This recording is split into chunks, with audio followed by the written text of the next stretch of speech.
রাজনীতির মাঠে গতকাল এক ভয়াবহ ভূমিকম্প ঘটে গেল। লন্ডনের বিলাসবহুল ফ্ল্যাটে বসে তারেক রহমান যে চিত্রনাট্য সাজিয়েছিলেন, ঢাকা রাজপথে তা দাও দাও করে জ্বলে পুড়ে ছাই হয়ে গেল।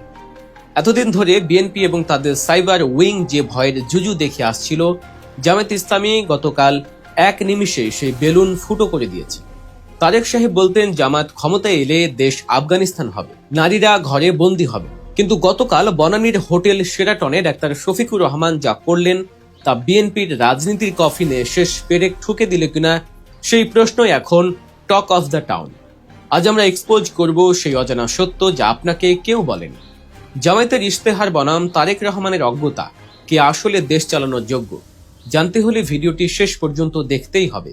রাজনীতির দাবা খেলায় গতকাল জামায়াত ইসলামী তাদের নির্বাচনী ইশতেহার ঘোষণা করেছে। জানলে অবাক হবেন, এটি কোনো গতানুগতিক ইশতেহার নয়, এটি কোনো রাজনৈতিক দলের সাধারণ বুলি নয়, বরং 200 জন এক্সপার্ট, যাদের মধ্যে ছিলেন অর্থনীতিবিদ, শিক্ষাবিদ, আইটি বিশেষজ্ঞ এবং ডিফেন্স অ্যানালিস্ট, তাদের দিন রাতের গবেষণার ফসল।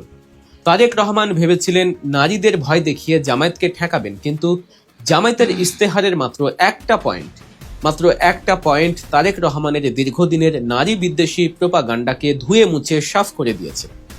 কি সেই পয়েন্টটি হলো, মেয়েরা এইচএসসি বা দ্বাদশ শ্রেণী পর্যন্ত সম্পূর্ণ বিনা পয়সায় পড়াশোনা করতে পারবে। তারেক সাহেব তিনি বলেছিলেন, জামায়াত নারীদের পড়াশোনা বন্ধ করে দেবে, আর জামায়াত ঘোষণা দিল শুধু পড়াশোনা করতে দেবে না, সরকার তাদের পড়ার খরচও বহন করবে। এর মানে কি হলো? এর মানে হলো গ্রামের যে বাবা টাকা